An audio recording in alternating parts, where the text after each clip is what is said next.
Vous avez déjà dû remarquer les stries sur certaines sortes de chips. Eh bien, d'une part, elles facilitent la répartition des épices et des assaisonnements. En d'autres termes, les substances qui donnent à vos chips un goût de fromage sont principalement stockées à l'intérieur de ces stries.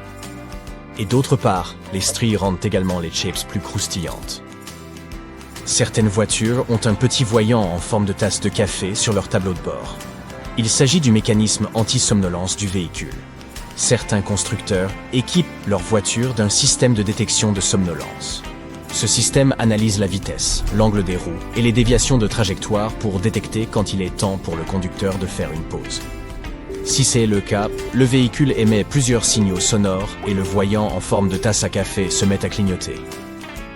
Certaines bouteilles de lait en plastique présentent des renfoncements sur les côtés. Ils ont plusieurs fonctions. D'une part, lorsque le lait tourne, ce processus entraîne généralement un gonflement et une augmentation de la pression à l'intérieur de la bouteille. C'est à ce moment-là que le renfoncement devient utile car celui-ci accuse la pression et se tend, empêchant à la bouteille d'exploser.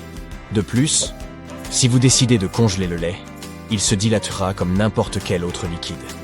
Et là encore, c'est le renfoncement qui se modifiera et empêchera la bouteille d'éclater à l'intérieur de votre congélateur. Vous vous êtes peut-être demandé pourquoi les jerrycans ont 3 poignées. Il s'agit d'une idée astucieuse du concepteur.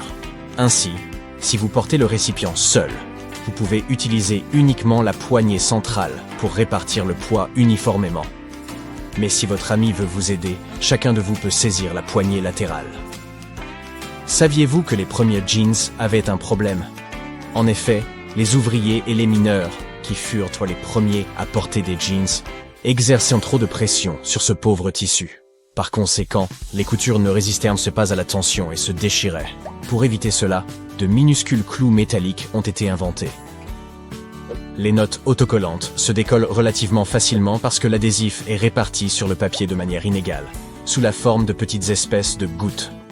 Seules certaines de ces espèces de gouttes touchent la surface de l'objet sur lequel vous avez collé la note, ce qui explique pourquoi, lorsque vous décollez un post-it et que vous le collez sur autre chose, il continue à coller.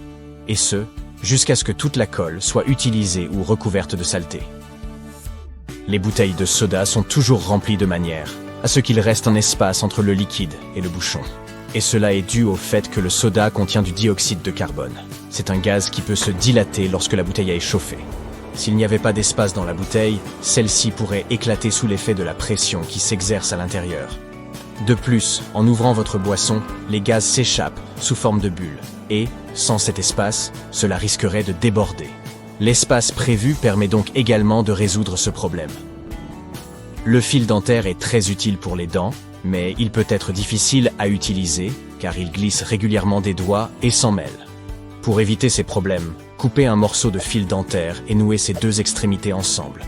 Il sera beaucoup plus facile à utiliser et ne blessera pas vos doigts. Jetons un coup d'œil à ces lignes horizontales sur les bouteilles en plastique. Celles-ci permettent aux bouteilles de conserver leur forme. Certaines bouteilles sont en effet fabriquées avec du plastique souple. Sans ces lignes, ces bouteilles ne seraient pas capables de conserver leur forme dans le temps et se tordraient facilement, ou pourraient même se rompre. La partie ronde et souple située sous la capsule d'une bouteille de soda empêche les gaz de s'échapper. Sans elle, votre boisson gazeuse deviendrait plate en un rien de temps, probablement avant même que vous ne l'achetiez. Si vous n'avez pas d'endroit où poser votre cure-dent après l'avoir utilisé, coupez son extrémité plate au niveau de la première rainure et placez-la sur la table. Cela vous permet de faire reposer la partie usagée de votre cure-dent sur la partie rainurée, afin qu'elle ne touche pas la table. Vous pouvez également fabriquer un support de fortune pour des baguettes jetables. Celles-ci ont un extra morceau à l'extrémité. Cassez ce morceau avant de séparer les baguettes. Lorsque vous voulez faire une pause, vous n'avez qu'à placer simplement la baguette sur ce support. Les donuts ont la forme d'anneau, car, sans le trou au milieu, ils risqueraient d'être trop cuits sur les bords, mais non cuits et gluants à l'intérieur. Avec un trou au centre, l'extérieur et l'intérieur sont cuits et prêts à consommer en même temps. Avez-vous déjà remarqué cette couche de liquide transparent dans les stylos à encre gel? C'est ce qu'on appelle le suiveur d'encre. Le gel de ces stylos contient des particules de pigments dissoutes dans une solution de polymère. Le gel doit être suffisamment épais pour maintenir les particules de pigment en suspension, mais aussi suffisamment fin pour s'écouler d'abord sur la bille, puis sur le papier. La tâche principale du liquide est de faire barrière pour empêcher le gel de s'évaporer ou de s'écouler. Sans ce fluide transparent, votre stylo gel ne fonctionnerait pas. Le liquide reste toujours dans la même position et ne se dissout pas avec le gel. Il ne se déplace pas non plus vers l'arrière et ne s'écoule pas du stylo. Certaines chemises de boutonnés ont un bouton caché derrière le col. Il sert principalement à empêcher la cravate de dépasser. Voici comment protéger ta carte bancaire des escrocs potentiels. Prends un marqueur et masque les 4 derniers chiffres. Tu peux aussi utiliser un autocollant facile à enlever et le placer sur le code de sécurité. As-tu déjà eu un invité qui, malheureusement, ne se servait pas de son dessous de verre? Prends un sèche-cheveux et tiens-le à quelques centimètres de la tache. Branche-le à chaleur moyenne pendant quelques minutes pour faire évaporer la trace. Si une trace décolorée subsiste, mélange la même quantité de vinaigre et d'huile d'olive dans un bol. Applique-le sur la zone marquée et frotte jusqu'à ce que la tache disparaisse, puis essuie. Ne perds pas de temps à récurer à fond les taches de brûlure sur le fond d'une casserole. Au lieu de cela, remplis-la d'eau et ajoute 3 cuillères à soupe de sel. Laisse reposer toute la nuit pour que le sel dissolve les résidus de cuisine et le matin, vide l'eau de la casserole. De cette façon, il sera beaucoup plus facile d'enlever toute cette graisse. Imagine la scène. Tu es en vacances et ta chemise est toute froissée dans ta valise. Tu en as besoin ce soir, mais l'hôtel n'a pas de fer à repasser. Pas de panique, accroche la chemise dans la salle de bain et pendant que tu te prélasses sous une douche bien chaude, la chaleur et l'humidité vont défroisser ta chemise. Ok, ce ne sera pas parfait, mais ça ira beaucoup mieux, et le tout sans aucun effort. Le match de foot va commencer d'un instant à l'autre et il s'avère que tu n'as plus de pile adaptée pour ta télécommande. Tu peux utiliser une pile plus petite à la place, qui rentrera facilement à l'intérieur. Maintenant, prends du papier d'aluminium et froisse-le. Place la boule d'alu dans l'espace situé sur l'extrémité négative ou plate de la pile. Voilà, tu peux allumer la télé désormais. Lorsque tes tongs s'abîment et que le morceau de plastique s'échappe tout le temps de son trou, c'est certainement le signe que tu as besoin d'une nouvelle paire. Mais il existe un moyen de prolonger leur durée de vie. Remets le morceau dans son trou, puis attache derrière ces espèces de pinces que l'on trouve sur les paquets de pain de mie. La pince fournira un support suffisant pour que la sandale reste bien en place. Tu as reçu un colis et la facture est scotchée dessus. Tu as réussi à la détacher de la boîte, mais ensuite, comment décoller le scotch sans déchirer le papier? Saisis les 2 extrémités du ruban adhésif. Si tu tires lentement, le ruban va s'étirer et se séparer du papier sans le déchirer. Les sachets fraîcheurs sont parfaits pour garder les choses bien au sec, mais ce serait génial s'ils étaient plus grands, non? Prends-en 2 et retourne l'un d'eux. Ils peuvent maintenant se fixer l'un à l'autre et former un grand sac, assez grand pour protéger un clavier par exemple. Inutile de transporter tes clés dans ta main lors de ton prochain jogging. Mets-les plutôt dans ta poche, prends un élastique et noue-le autour de la poche par l'intérieur, ainsi tes clés ne tomberont pas. Tu as cassé ta clé dans la porte, elle est coincée dedans. Super! Faire appel à un serrurier risque de coûter plus d'une centaine d'euros. Pour une solution moins chère et plus rapide, essaie d'utiliser un bâton de colle chaude. Chauffe l'extrémité à l'aide d'un briquet et une fois qu'elle est suffisamment chaude pour fondre, introduis la colle dans le trou de serrure. La colle fondue entrera dans l'espace disponible, recouvrant une partie de la clé. Une fois refroidie, elle se combinera et se fixera solidement à l'extrémité de la clé qu'il ne te restera plus qu'à extraire. Si tu dois siphonner du liquide à travers un tuyau et que tu veux éviter de le mettre dans ta bouche, plonge une extrémité dans le liquide et tiens l'autre bout vers le haut avec ton pouce qui ferme le haut. Maintenant, remue de haut en bas. Ce mouvement de secousse poussera le liquide vers le haut un peu plus à chaque fois. Une fois qu'il aura atteint le sommet, rabaisse le tuyau et laisse la gravité faire le reste. Tu as oublié tes clés de voiture dans ton véhicule verrouillé. C'est un vieux modèle avec une fenêtre mécanique. Tu pourrais prendre un cintre et chercher à débloquer la serrure, mais c'est long et compliqué. Ou alors tu peux utiliser du ruban adhésif. Fais une vingtaine de bandes de 60 cm de long, colle-les sur la fenêtre en laissant suffisamment de place pour que le ruban puisse s'attraper par le bas. Ensuite, avec un ami, prends les extrémités du ruban adhésif et en les maintenant ensemble, tire le gros scotch vers le bas. La force exercée permettra à la fenêtre de s'abaisser suffisamment pour que vous puissiez déverrouiller la porte. Tu as probablement déjà entendu parler de ces astuces de lessive miraculeuses censées rendre tes vêtements super propres et comme neufs.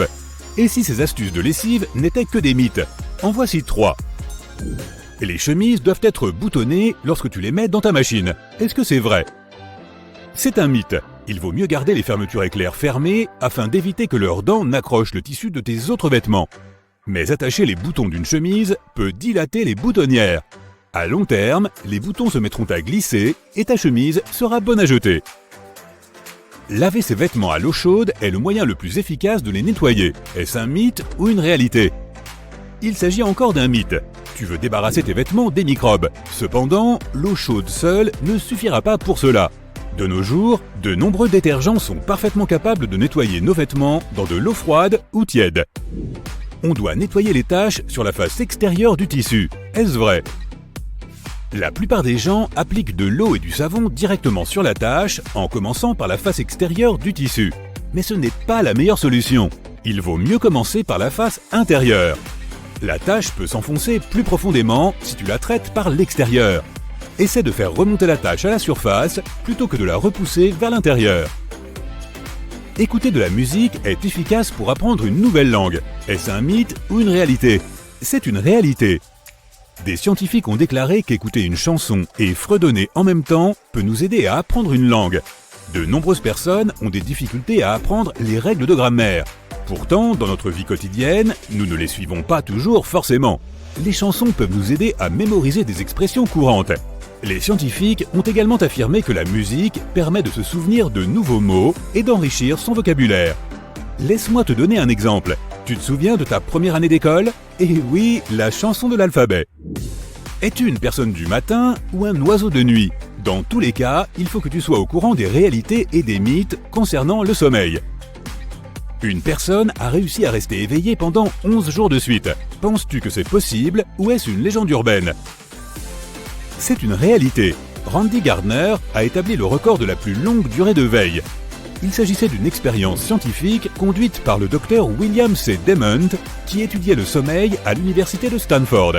Ce docteur a enregistré et surveillé l'activité du sommeil de Randy Gardner, et Gardner a réussi à rester éveillé pendant 11 jours et 25 minutes. Ton corps finit par s'habituer à moins de sommeil, mythe ou réalité? C'est un mythe.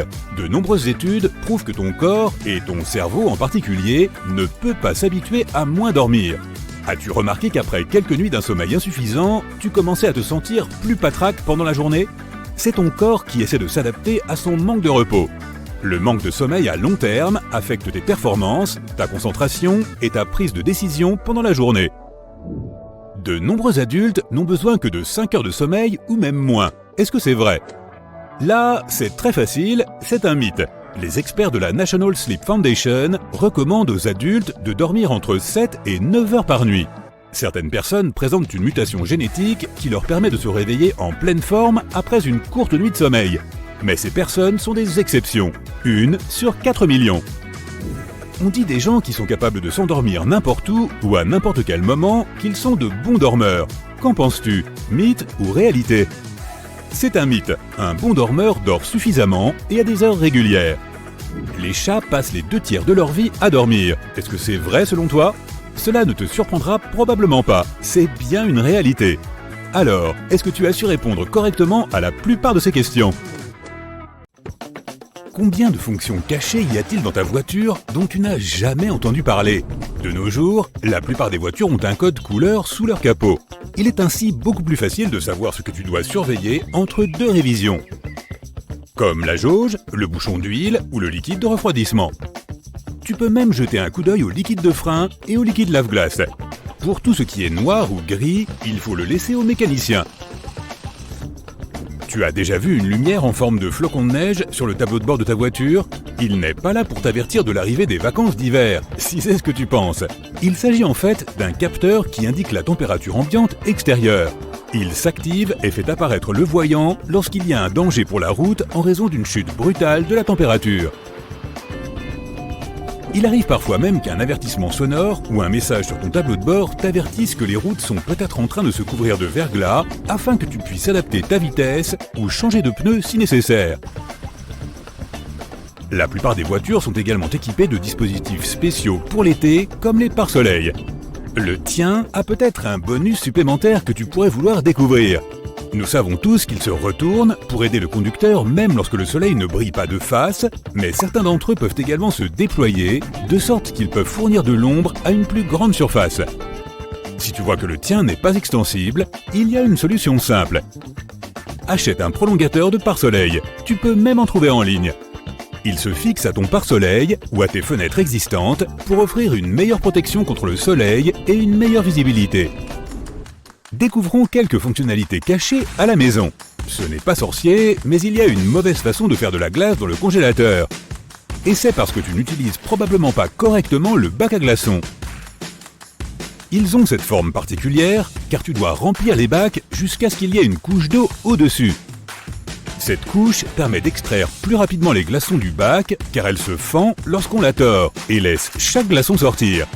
Tu pourras alors les attraper en un clin d'œil et déguster ta boisson. Si tu trouves que la chaleur de ton four est trop élevée ou si tu dois cuisiner des plats difficiles qui nécessitent un meilleur contrôle de la température, il existe un moyen facile de l'ajuster. Les boutons de ton four doivent être munis de vis de calibrage à l'arrière. Enlève le bouton en plastique et règle-le selon tes préférences. Assure-toi de débrancher le four de toute source d'énergie avant de le faire. Sais-tu ce que ta cuisinière et ta voiture ont en commun? Elles sont toutes les deux dotées d'un capot que tu peux ouvrir si tu as besoin de jeter un coup d'œil ou si elles ont besoin d'être nettoyées. Si tu regardes attentivement le dessus de ta cuisinière, tu verras deux charnières situées au niveau des bords arrière. Tu pourras facilement les soulever et nettoyer toute la saleté qui est restée coincée à l'intérieur. Tu t'es déjà demandé pourquoi la colle ne colle pas à l'intérieur de la bouteille? La réponse est un peu plus complexe selon le type de colle, mais la réponse simple est qu'il n'y a pas d'air à l'intérieur. La colle PVA contient des molécules appelées polymères et de l'eau. Lorsque la colle sort, l'eau s'évapore, laissant derrière elle uniquement les polymères collants.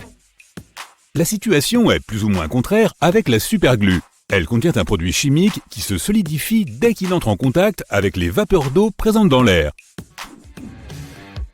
Tu savais que Microsoft Word possède une fonction que tu peux utiliser pour les références et la bibliographie? Cette fonction est non seulement utile pour garder une trace de tout, mais elle met aussi automatiquement en page toutes les informations correspondantes.